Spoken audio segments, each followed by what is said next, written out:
నాయకుడు.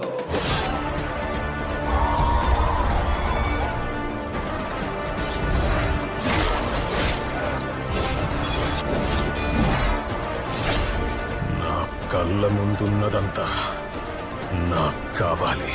ఖాన్ సార్ ఎరుపెక్కాల. దేవా అదే కూర్చొని వర్దాకిస్తానని మాటిచ్చాడు, కానీ దాని మీద కూర్చొని హక్కు దేవాది. ఖాన్ సార్ వల్ల చాలా మంది కథలు మారాయి, కానీ ఖాన్ సార్ కథ మార్చింది ఇద్దరు ప్రాణ స్నేహితులు బద్ధ శత్రువులుగా మారడం.